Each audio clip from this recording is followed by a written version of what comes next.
Bonjour les potiers, bonjour les abonnés et bonjour aussi à ceux qui passent par là, des nouveaux. Ceux qui visitent YouTube et qui passent de chaîne en chaîne, si vous êtes nouveau, bienvenue. C'est une chaîne qui est consacrée principalement au tournage, mais des fois à l'outillage et puis à d'autres sujets variés, mais toujours autour de la céramique. J'ai un nouveau projet. Je voudrais faire une série de petits œufs comme celui-ci, un petit prototype. Mais je me suis aperçu que j'ai rien pour le tournasser. Voilà, je ne peux pas lui faire ici la forme définitive. Je peux pas, il n'a pas son petit pied parce que je n'ai pas l'outil pour le maintenir. Hein. Alors vous voyez, ça c'est un grip. Le grip, les mâchoires sont beaucoup trop grandes. Et elles ne vont pas serrer la pièce. Alors j'ai aussi des mandrins de ce type. Voilà un mandrin, on va dire, à l'ancienne. Terre de faïence rouge, tourné vite fait. Ne convient pas parce que diamètre beaucoup trop grand, donc il va falloir faire plus petit. Et puis surtout, il n'a pas été conçu pour pouvoir être fixé sur un grip. C'est-à-dire que si je serre les mâchoires là, il y a très peu de chances que ça soit centré en haut. Vous voyez, ça se balade parce que le bas n'a pas été prévu. Ce qui a été prévu, c'est de le centrer à la main afin d'avoir le haut parfaitement centré et on met des boules de terre. Mais on ne fait plus trop comme ça maintenant. Voilà. Donc il faut que cette partie-là soit beaucoup mieux réalisée. Alors, je vous propose de faire ensemble un mandrin, quelques explications au passage, et on va faire un mandrin biface. C'est-à-dire qu'on va pouvoir utiliser l'un ou l'autre côté avec des diamètres légèrement différents. Alors, pour faire ça, eh bien, écoutez, je prends 500 g de terre. Hop, ça passe à travers. Magnifique. Donc, ces 500 g de terre, on va faire le mandrin biface. C'est parti.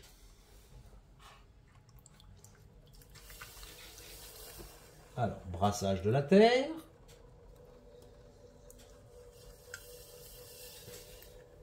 Alors pour faire des mandrins, on prend généralement la terre la moins chère. Bon, on prend une faïence rouge.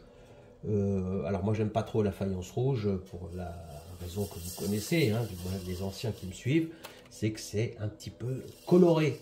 C'est un peu coloré, tellement coloré que ça salit tout. Voilà, donc là, je continue à faire ce que j'ai l'habitude avec la terre de grès blanche.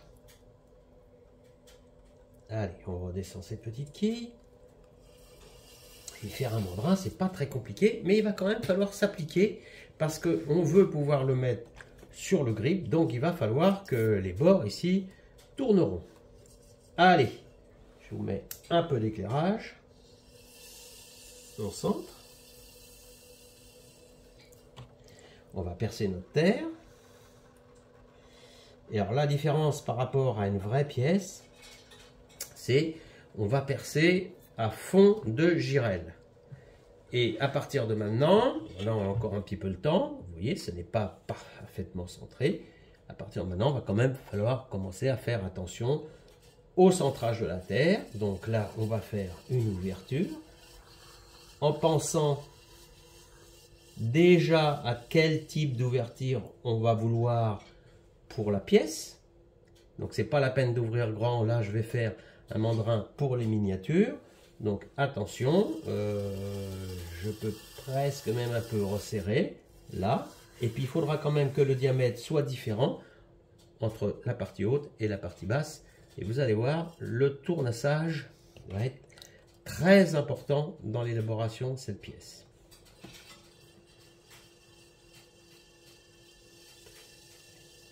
Je fais un genre de biboquet. C'est pas la peine de le faire trop haut parce que je vais pas avoir d'école démesurée. Alors un petit peu de hauteur quand même, mais pas trop quoi. Voilà. Alors à quoi il faut penser? Il faut penser à cette partie-là va aller dans le grip et cette partie-là aussi. Donc il faut y penser maintenant. Pour la forme, on va juste faire quelque chose d'assez grossier parce que le tournassage va nous faire le travail. Ça, c'est beaucoup trop ouvert, donc je resserre. Je resserre ma terre. Je peux regarder d'un coin de l'œil mon petit modèle. Je peux encore resserrer. Mais attention. Attention à quoi? C'est que plus je resserre, moins j'ai de chance ici de mettre les mâchoires. Donc il faut qu'ici ça soit resserré, mais pas ici. Donc je rouvre sur le côté là. Je fais quelque chose de plat, hein, mais on le finira encore. Et puis ici, ben, je vais chercher mon diamètre et puis il va falloir faire ce qu'on appelle un cône. Voilà. Ça, je pense qu'on n'est pas très loin de ce qu'il va falloir faire. Hein. Alors, j'ouvre encore un petit peu parce que j'ai peur aux mâchoires. Voilà, et là, je mets le doigt dedans pour arrondir le cône. Je pense que c'est pas si mal. Là, je peux affirmer mon bilboquet, la forme, parce que c'est bien de pouvoir prendre les outils, ça c'est un futur outil, sans les casser, qu'ils soient bien préhensibles. Alors on rajoutera un petit effet ici pour renforcer ce côté préhensible. Et maintenant, on va s'occuper de la partie basse. Je vous ai dit qu'il fallait qu'elle soit parfaitement centrée et qu'elle ne chahute pas, puisque cette partie basse, cette partie haute ici qui va devenir la partie basse quand on va utiliser l'autre côté, eh bien, elle est importante et vice versa, celle-ci est importante quand on utilisera la partie haute qu'on voit ici. Alors, moi j'ai un outil qui fait ça très très bien, hein, l'outil magique. Là, on va passer sur le côté tout doucement, on descend, on ne s'occupe pas des copeaux, on descend juste de haut en bas jusqu'à temps que ça frotte. Et puis une fois que ça frotte, on prend une spatule pour pas abîmer l'outil et hop, on enlève tout ce qui est en trop. L'avantage, c'est que ça, c'est juste parfait. Qu'est-ce qu'on peut faire comme finition? Eh bien, le petit coup d'éponge de nettoyage, il est bienvenu. J'enlève un peu de barbotine là, un peu là, et il va y avoir de toute façon un tournassage, on l'a dit. Voilà. Il n'y a plus qu'à laisser sécher, laisser raffermir, et ensemble, on va faire le tournassage très important sur ce type d'outil. A tout de suite pour le tournassage. J+1. C'est le moment de tournasser. On est encore un petit peu humide. On va fixer cette partie basse en premier pour réaliser le cône du haut. Donc il faut que ça tourne bien rond. J'enlève toutes les parties qui sont légèrement saillantes afin de fausser le moins possible, parce que la perfection est quand même difficile à obtenir, mais voilà, on fait du mieux qu'on peut, on serre, ouais, ça va aller, très bien. Maintenant, il faut réaliser le cône. Le cône, moi j'ai un projet, c'est pour faire des petits œufs comme ça. Vous voyez, là c'est très périlleux, ça ne tient pas. Donc c'est pas assez grand.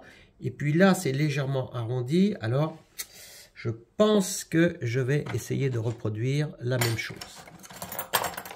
Donc je vais sélectionner des outils de tournassage le plus possible adéquate, le plus possible en harmonie avec ce que j'ai envie de faire. Et ça, c'est quand même assez important. Donc je prends un outil plongeant, parce qu'il faut rentrer dans la structure, il faut l'ouvrir.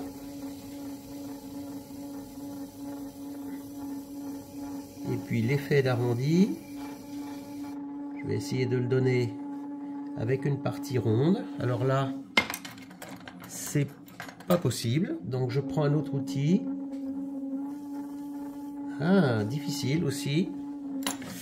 Allez, on n'est pas en manque d'outils ici. Voilà, là je creuse un petit peu en arrondi. Je pense que ça va aider à la stabilité. Alors la pièce n'est pas cuite, elle va donc rétrécir encore.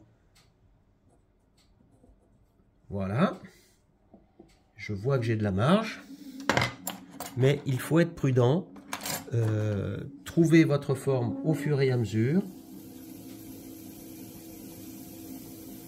Parce que si on y va d'un coup en disant bon allez hop j'ouvre, là c'est bon c'est parti, et c'est là qu'on se retrouve avec quelque chose qui ne servira pas assez.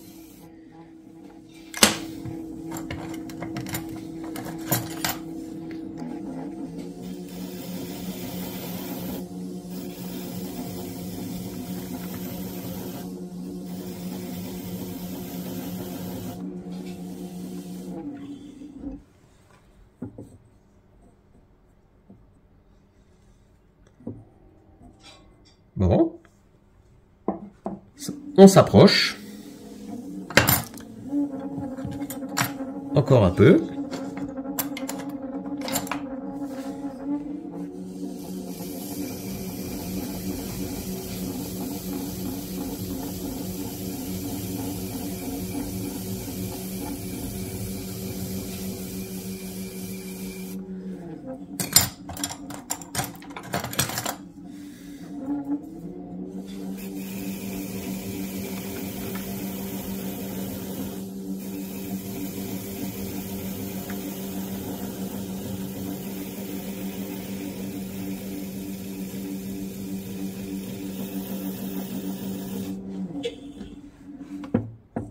Ah, voilà qui est bon. Voilà qui est bon.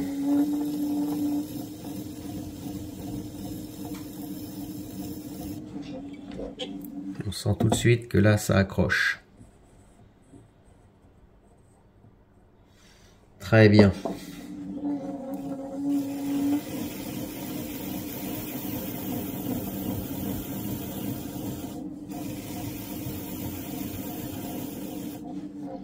Alors ce qui est pratique là quand on a des terres de couleurs différentes, c'est que on frotte un petit peu et on voit tout de suite les parties qui ont besoin d'être ajustées.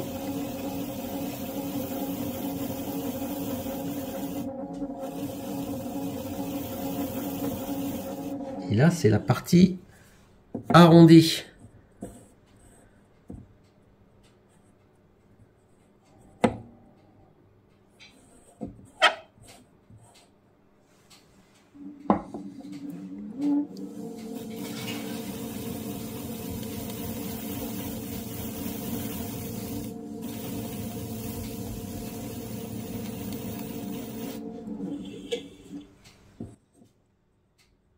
Voilà. Là, je crois qu'il y a bientôt, va falloir s'arrêter. Hein. On est à peu près bon là. Voilà, on va ajuster un petit peu peut-être après, mais c'est pas mal. Alors, on traite de l'autre partie.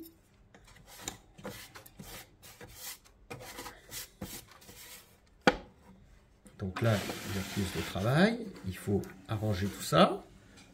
C'est parti.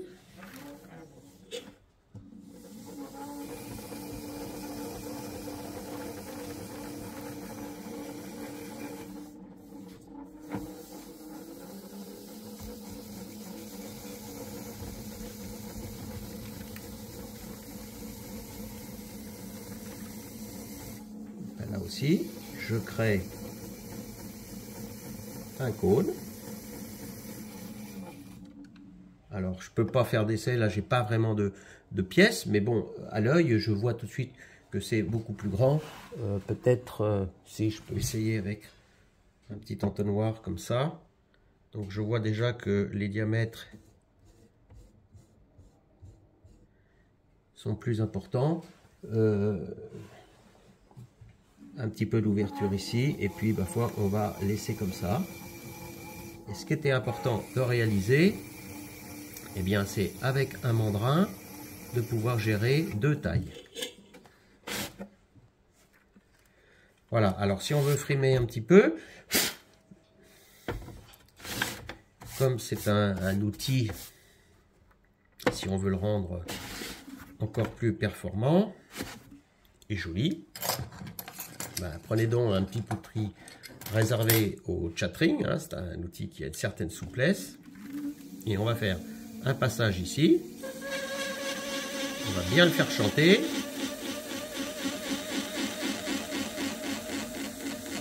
Alors ça va faire joli, d'accord, mais surtout, ça va permettre de pouvoir le faire, le prendre d'une manière sécurisée. Voilà, parce qu'ici, ça ne sera pas lisse. Bien, voilà le petit mandrin, c'est un outil absolument indispensable. On peut en faire d'autres formes. Il me manque actuellement des formes arrondies où on vient placer la pièce dedans. Donc ça peut faire l'objet d'une autre réalisation. Mais c'est quelque chose que vous devrez faire dans vos ateliers impérativement. Sur ce, je vous souhaite le meilleur. Donc à bientôt pour de nouvelles aventures céramiques.